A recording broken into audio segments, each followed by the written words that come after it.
exprimer sa colère sans perdre le contrôle. Qui n'a jamais connu son moment de colère? Cette montée soudaine d'adrénaline qui vous fait perdre le contrôle total du moment. Cela arrive à tout le monde, petite ou grande, nous y sommes tous confrontés. Le bus est en retard et nous sommes pressés. Un serveur de restaurant s'occupe d'un client arrive après nous. Un appareil ménager tombe en panne. Nous n'avons presque plus d'essence en voiture. Nous venons de faire une mauvaise manœuvre sur l'ordinateur. Notre voiture cale en plein embouteillage.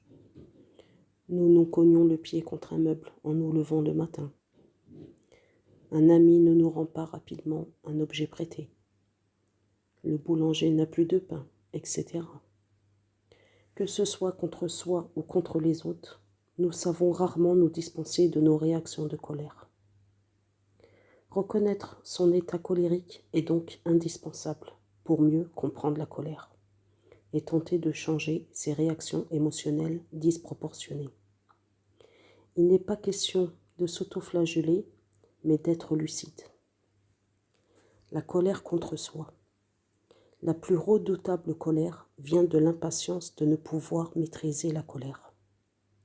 Le tempérament colérique est une source de souffrance en premier lieu, bien souvent pour le colérique lui-même. En colère contre sa colère. Le colérique se condamne pour ses réactions excessives. Alors que l'on s'attend uniquement à une longue liste de ce qui est reproché aux autres et à la vie en général. Il exprime aussi une colère contre eux, contre leur manque de tempérance, leur excès qu'ils estiment être la marque d'une grande immaturité. La colère contre soi est avant tout la négation, le refus de ce que l'on est, de son bagage génétique, de son histoire.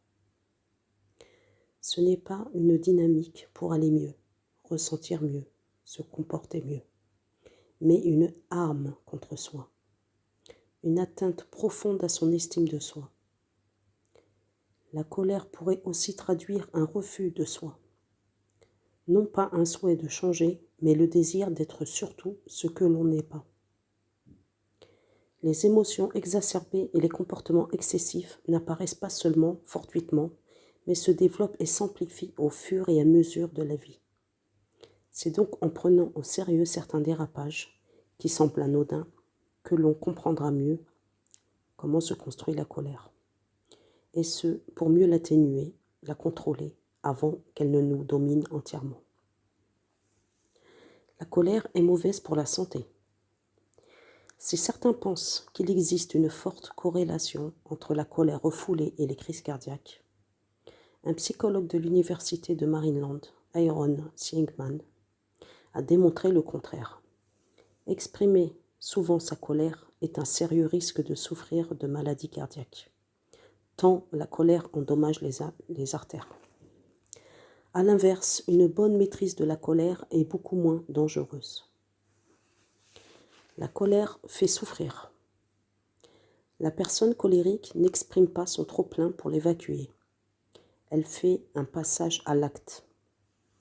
La colère, ainsi libérée, détruit non seulement la personne attaquée, renforce le conflit si l'agressé est lui-même colérique, mais s'avère aussi très autodestructrice pour son auteur. La colère ne résout donc rien, elle est autodestructrice. La colère gâche la vie. Elle brise les couples, terrorise les enfants qui ne comprennent pas ces mots hauts en décibels. D'ailleurs, certains comportements colériques, dits verbaux, sont eux aussi classés comme le véritable abus pour les enfants. Lorsque la crainte, la peur remplacent la sécurité affective.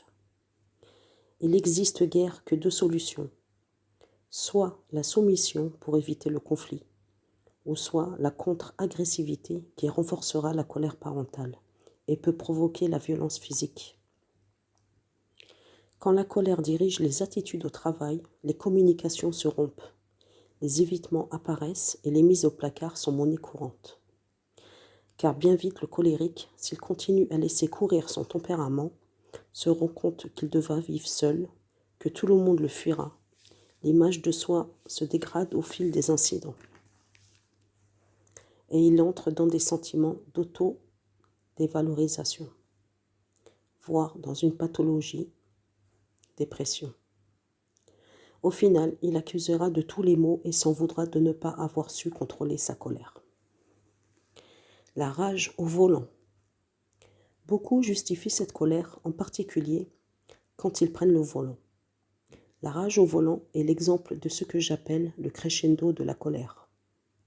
Un incident mineur, lorsque l'on est en voiture, devient pour le colérique le déclencheur d'une escalade de comportements disproportionnés et dangereux. L'automobiliste colérique ne cesse d'évaluer le comportement des autres, provoque les mauvais conducteurs, les agresse, mais il est lui-même prisonnier de son état émotionnel, a tendance à moins bien respecter les règles de conduite, à dépasser les limites de vitesse sans s'en rendre compte et à devenir lui aussi un conducteur dangereux. Il est important d'appréhender les comportements colériques dès leur apparition. Même si les prémices semblent anodins, pour éviter leur développement vers des excès de rage, d'hostilité envers soi ou les autres, dans le cas de la conduite. Les tempéraments colériques savent bien qu'ils sont en danger de passage à l'acte, et à la moindre agression d'un autre conducteur, un tel fait une manœuvre dangereuse, tel autre ne réagit pas assez vite, et ce klaxon intempestif. Autant de stimulateurs qui parfois vont transformer le plus urbain des conducteurs en assassin éventuel. Les plus émotionnels n'hésiteront pas à dépasser les invectives pour en venir aux mains. Les autres vont opter pour des réactions de contre-agressivité qui peuvent se révéler des plus dangereuses. Dépassements inopportuns, courses-poursuites, etc. La voiture semble être un lieu privilégié où s'exprime librement la colère. Se servir de l'énergie de la colère pour s'affirmer au quotidien, pour vaincre au sport, pour dire son ressenti en communication, peut être plus efficace. C'est laisser la colère s'amplifier qui se révèle tout à fait inefficace et dangereuse. Elle est toujours dans la mesure. Peut-être avez-vous déjà entendu ce dicton. L'homme fort n'est pas celui capable de terrasser autrui. L'homme fort n'est autre que celui qui se maîtrise lorsqu'il est en colère. Ce dicton prend tout son sens et nous incite à tout mettre en œuvre pour l'appliquer. Pour conclure, voici quelques conseils pour ceux concernés afin de revoir les points de dysfonctionnement concernant ce chapitre et de restreindre les dépenses d'énergie excessives inutiles. Lorsque l'on ressent une montée de colère en nous, coupez court à une discussion si elle s'avère non constructive. S'isoler un moment, inspirer, expirer, jusqu'à ce que le rythme cardiaque ralentit. Vous pouvez compléter par une mélodie douce, sans parole. Fermez les yeux et s'évader vers l'îlot de ressources. Ne reprenez la discussion que lorsque les tensions ont disparu. Abaissez votre voix et réglez vos différends dans le calme et le respect, sans jugement. Juste exprimez votre ressenti. Vous pouvez bien sûr aussi libérer vos tensions en pratiquant du sport, de la marche, de la course, etc.